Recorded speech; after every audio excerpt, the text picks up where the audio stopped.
চতুর্থ ইনিংসে 371 রানের লক্ষ্যকে 5 উইকেটে চেস করে দিল ইংল্যান্ড দল।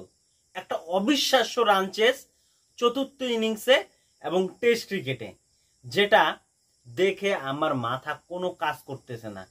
ইংল্যান্ড 5 ম্যাচের এই সিরিজে 1-0 লিড নিয়ে বলল ভারতকে যে welcome to the baseball approach. সত্যি সত্যি জাস্ট ভাবা যাচ্ছে না যে 82-83 ওভারে 371 রানের চেস চতুর্থ ইনিংসে করবে ইংল্যান্ড দল। এটাকেই হয়তো তাদের ভাষায় বেসবল বলে। মানে মাইন্ড ব্লোয়িং খেলা, যেখানে বেন ডাকেট হলো সবচেয়ে বড় প্লাস পয়েন্ট ইংল্যান্ড দলের। 149 রান, দুর্দান্ত পারফরমেন্স। যে এক পাশে ভারতের 5টা সেঞ্চুরি এবং জসপ্রীত বুমরার 5টা উইকেট, সেই জায়গায় টিম ইংল্যান্ড সম্পূর্ণ তাদের টিম স্পিরিটে খেলাটা খেলেছে। বেশি শতক নেই, 2-3টে শতক, কিন্তু তাদের সবাই কিন্তু কন্ট্রিবিউশন করেছে। কিন্তু ঠিক তার উল্টো পাশে ভারতের দিকে যদি আমি লক্ষ্য করি, এই পুরো 5 দিনের অ্যানালাইসিসে যখনই ভারতীয় টপ অর্ডার অর্থাৎ সেই 4 নাম্বার উইকেটের পরে গেছে, তখনই লোয়ার অর্ডার কোল্যাপস করেছে। মিডিল অর্ডার এবং লোয়ার অর্ডার সম্পূর্ণটাই কোল্যাপস করেছে। প্রথম ইনিংসে তো 41 রানে 6 উইকেট হারিয়েছে এবং দ্বিতীয় ইনিংসেই সেই ব্যাপারটা একইভাবে হয়েছে যে 60-65 রানে সেই 5 উইকেট 6 উইকেট হারিয়ে ফেলেছে। ঠিক তার উল্টো পাশে ইংল্যান্ডের কিন্তু এরকমটা হয়নি। পিছনে এসে সবাই কিন্তু খেলাটাকে ধরেছে এবং চতুর্থ ইনিংসে বেন ডাকেট থেকে শুরু করে জ্যাক ক্রলি থেকে শুরু করে, তারপরে জো রুট থেকে শুরু করে তোমার ক্যাপ্টেন বেন স্টোক থেকে শুরু করে সবাই কিন্তু কন্ট্রিবিউশন দিয়েছে এবং অবশেষে তারা কিন্তু 14 ওভার থাকতেই কিন্তু ম্যাচটাকে জয় করে নিয়েছে। জাস্ট ভাবা যাচ্ছে 371 রানের লক্ষ্য, 371 রানের লক্ষ্য। এই জায়গায় সবচেয়ে বড় ভূমিকা জসপ্রীত বুমরা। 19 ওভার 20 ওভার বল করে একটা উইকেট তার হাতে লাগেনি। এমন না যে তার বল ভালো হয়নি, অনেকটা উইকেটের ব্যাটসম্যানের ব্যাটের মানে পাশ দিয়ে কান ছুঁয়ে চলে গেছে, কিন্তু সেটা ব্যাট টাচ করে যায়নি।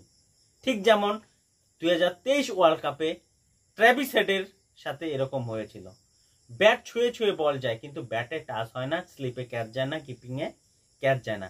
ঠিক একই রকম ভাবে এবং সেই প্রথম ইনিংসের মতো বরাবরের মতো ক্যাচ মিস। ঠিক জয়সওয়াল ক্যাচ মিস করেছে চতুর্থ ইনিংসেও, তার সাথে সাথে হাফ চান্স ঋষভ পান্তের সামনে কিছু কয়েকটা ক্যাচ পড়েছে, সেটা ধরতে পারেনি। ঠিক সেই কারণেই কিন্তু আমি অ্যানালাইসিস করে দেখেছি যে ক্যাচ মিসে টোটাল 266 রান ভারত হারিয়েছে। 266 রান। যাদের যাদের ক্যাচ মিস করছে তারা টোটাল 266 রান করেছে টোটাল ম্যাচের মধ্যে। তাহলে ভাবা যায় ভারত কতটা এগিয়ে ছিল এই ম্যাচের মধ্যে। যে ম্যাচটা ভারতের জেতার কথা ছিল সেই ম্যাচটা ইংল্যান্ড 5 উইকেট থাকতে 14 ওভার থাকতে জিতে নিয়ে 1-0 লিডে এগিয়ে গেল। জাস্ট ভাবা যায় না। এখন হয়তো সবাই বলবে যে বিরাট কোহলি 200 রানের চেস 60 ওভার হাতে ছিল, আরামে তারা আউট করে দিয়েছে। তার যে জেনারেশন, তাদের যে এক্সপিরিয়েন্স, বর্তমান দলের এক্সপিরিয়েন্সের সাথে তুলনা করলে চলবে না। কারণ ট্রানজিশন পিরিয়ড কিন্তু চলতেছে।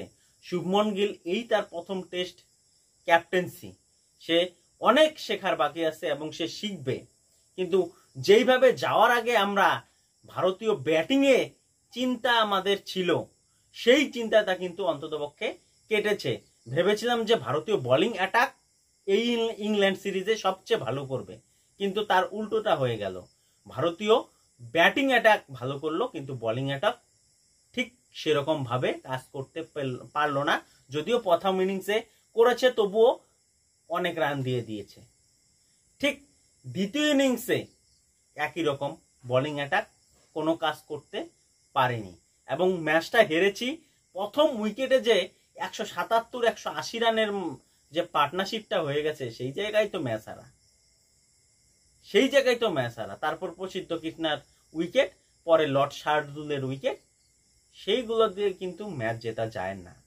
ঠিক সেই রকমই হলো যে 5 উইকেটে ভারতকে ম্যাচ হারতে হলো। যাক, পরবর্তী ম্যাচে ভারত আরো ভালো করবে সেটাই আশা রাখছি। তো তোমাদের মতামতে কোন জায়গাটায় ভারতীয় দল ম্যাচটা হেরেছে অবশ্যই কমেন্ট করে জানাও। আর ভালো লাগলে লাইক, কমেন্ট, শেয়ার অবশ্যই করবে, সাবস্ক্রাইব করে দাও এবং ফলো করে দাও।